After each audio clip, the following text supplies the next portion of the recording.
I'm Jim Collison, live from our virtual studios around the world. This is Gallup's Theme Thursday, Season 6, recorded on June 25th, 2020.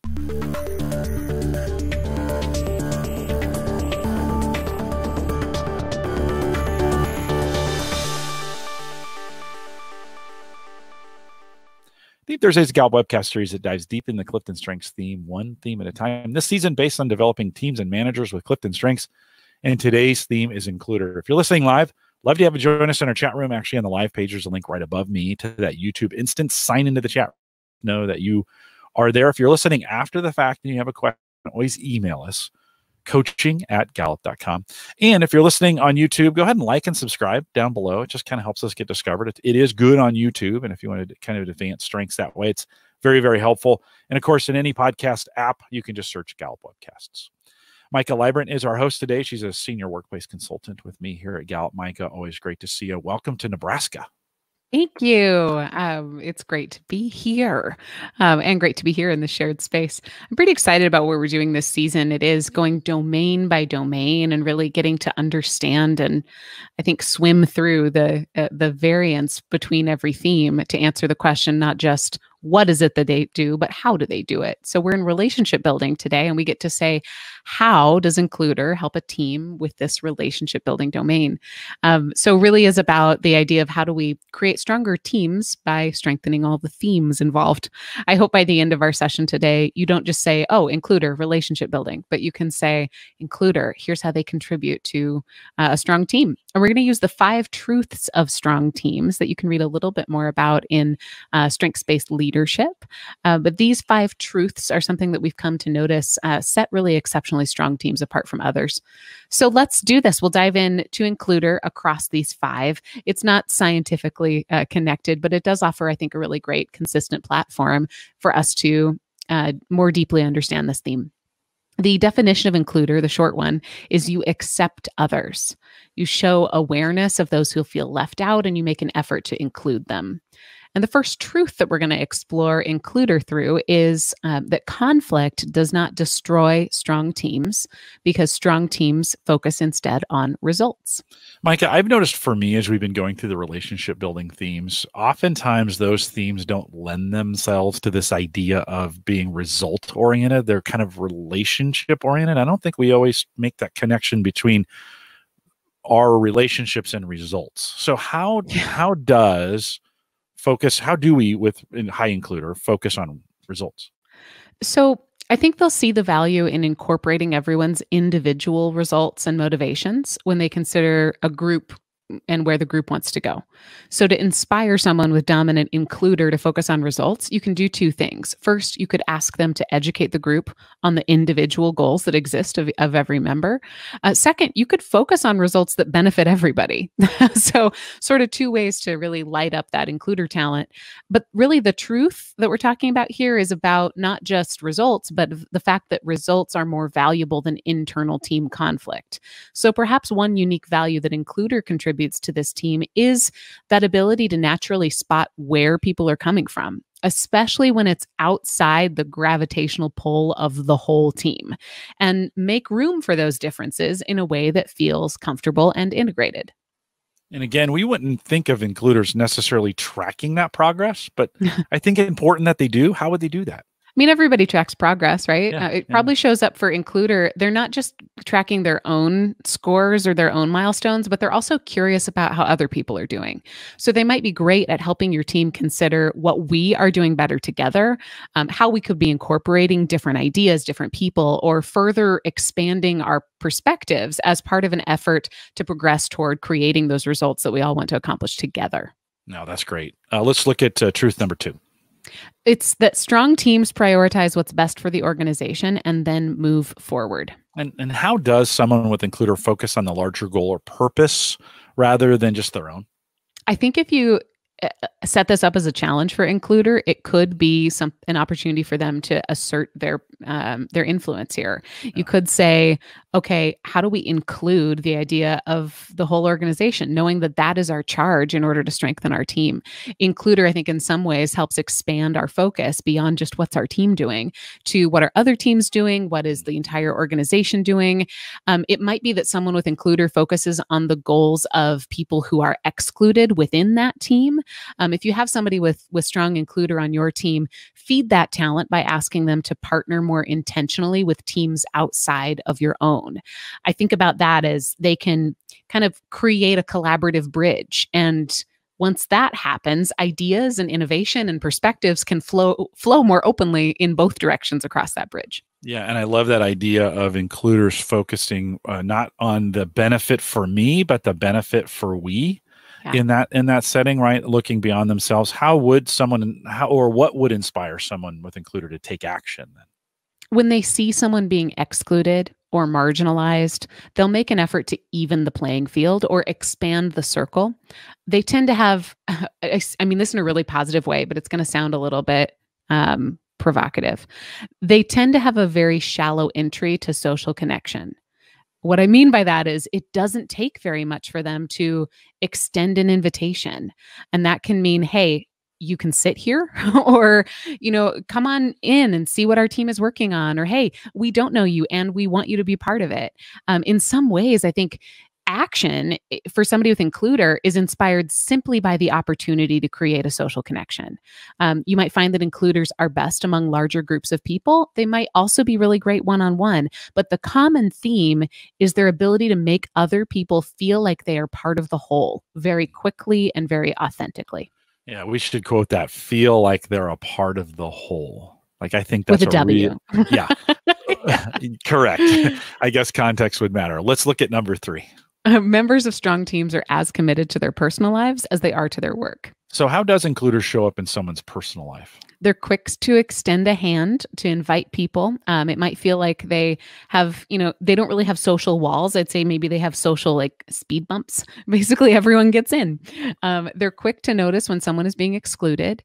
They probably have a large circle of acquaintances. It doesn't mean they aren't choosy about close friends and trusted advisors, but they're likely not drawn to exclusive situations or rules. They're more at ease when they know everyone has a fair shot. And what questions could a manager or a coach ask to help tap into this personal side of You could say, what is something interesting about your team? How do you quickly build rapport? What do you like best about your team, your neighborhood, your community? What's your favorite way to make someone feel welcome? I love that question. Mm-hmm. Who should we think about inviting to our next team meeting? Or who have you learned from lately? I do like that next team meeting idea of at the end of a meeting saying, hey, the next time we do this, who else should we invite? I think that's just a super great question. Let's look at truth number 4. This is that strong teams embrace diversity. They see the differences in each other. They know that when we honor those and help them have a voice to be heard, that we are stronger because of it. Mm-hmm. This is not saying that having different CliftonStrengths themes equals diversity. But what we are using this truth to do is to really say, what's different about includer? What value does it bring that creates a unique perspective? And what kind of descriptors could we use for this theme? Yeah, the people who have includer on your team, you could call them welcoming, inviting, inclusive. I know, but it sounded like important to say. Open. I think there's a social courage to includer. They're your greeters, your comforters, and they tend to be pretty open-minded. And what is that unique perspective that includer brings to a team? I think in expanding the team circle wider, they cultivate innovation. They're open to new people who typically bring different experiences, and that can keep the team fresh. It can keep the team creative. It can keep the team current and relevant. They care for the individuals on the team. They're aware of when we're making sweeping generalizations that don't necessarily account for everyone. They can be a champion for individual attention and really stand up for people who need a voice or who need representation. If you can have a fave for truth, this is mine. Truth number 5. What do you love so much about this one, Jim? I love the fact I think teams working well just draw people to them. And that is just an amazing truth. Yeah. Yeah, let's And talk the about it. way that we title this is Strong Teams Are Magnets for Talent. But the way that you said it was even better. Teams that are really firing on all cylinders are drawing people toward them. Yeah, what is it about it that others are attracted to with Includer specifically? Oh, they notice you, especially when you feel like no one else is. They can remind you to consider perspectives that you might otherwise miss. And they are quickly comfortable around all kinds of people. Having someone on your team who's comfortable creates comfort for you. I think that encourages other people to let down their guard, or even at the very least, just to lead with positive expectations. That's sort of the barrier, or the entry point is let's just expect the best. Maybe the best is let's be seriously authentic together. Yeah, how would you describe that gift that Includer brings to a team that others would really want more of? They're easy to be around. I think their gift is social comfort. You'll feel like you fit in when you're with an includer, and we could all use more of that. It's even better when you look around and see the diversity that they've brought to the table, right? So not only do you feel like you fit in, but somebody who might otherwise not be in your circle also feels like they fit in, and that's pretty powerful and magical. All right, let's review those 5 again. Results, not conflict. Do what's best for the organization and then move forward. Work and personal lives are equally important. They embrace diversity and they are magnets for talent. So these, again, are just 5 truths of a strong team. Another way to say it is they're 5 things that really exceptional teams we notice have going for them. So you might use these if you're coaching a team or if you're helping a manager think about how their team could be a little bit more effective. Use these as areas that you could aim toward. And also, don't miss the opportunity to say, which of these are we already great at and why? How are we great at that? What kind of habits or unwritten rules exist here that we need to learn more from and recreate? Yeah, powerful in a team setting for sure. Yeah. We've been spending some time this season and last talking through some talent mindfulness exercises. I'm all geared up for this one. So, Micah, what do you have for us today? Great. So this is a practice for you, about you, up to you. Just as a reminder, we know that strengths development doesn't just happen by taking the assessment, and it doesn't just happening by listening to this really great podcast.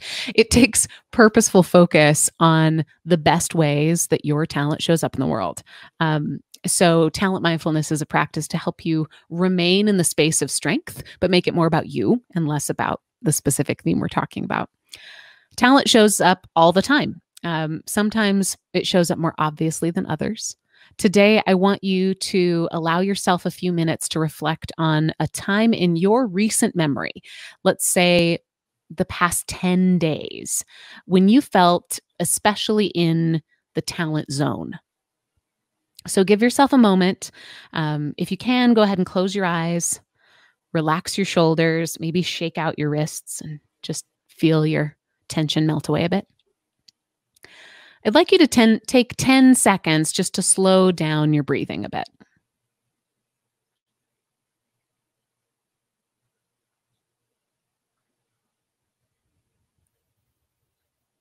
Once you're here in this different space, try to think about all the big moments you've had in the past week.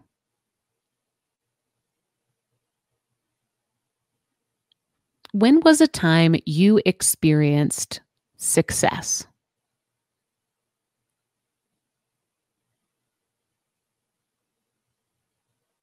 What went well, even if it seems kind of small or insignificant right now?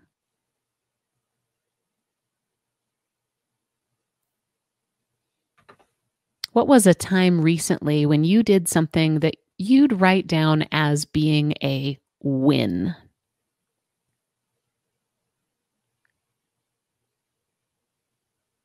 If you can narrow your focus just on one recent win in the past 10 days, let's get a little bit more detailed. We're going to study this moment. What exactly did you do? Where were you? What sounds did you hear? If you were going to go and replay the tape,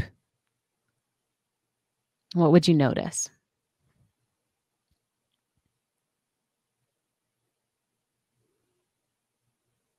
Now let's stay on that idea of replaying the tape of this success. And let's say you could zoom out a little bit, that the tape recorded a bigger picture than even you were seeing. As you zoom out in that highlight reel, who else would you notice contributed to your success? This time, don't just think about what you did, but imagine you have the ability to scroll left or right or up or down and find someone who supported you. Maybe their support came as encouragement. Maybe it showed up as a challenge. Maybe they contributed to your success through conflict or difference. Maybe it's someone who just expected you to do great things.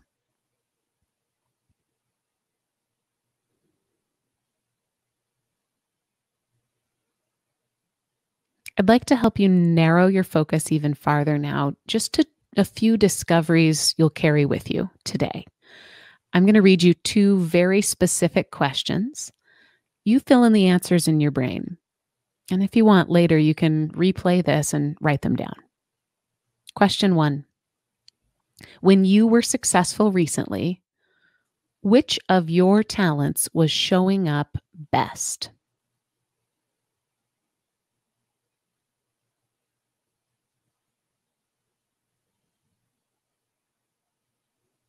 Question 2. What is one way someone else supported your success?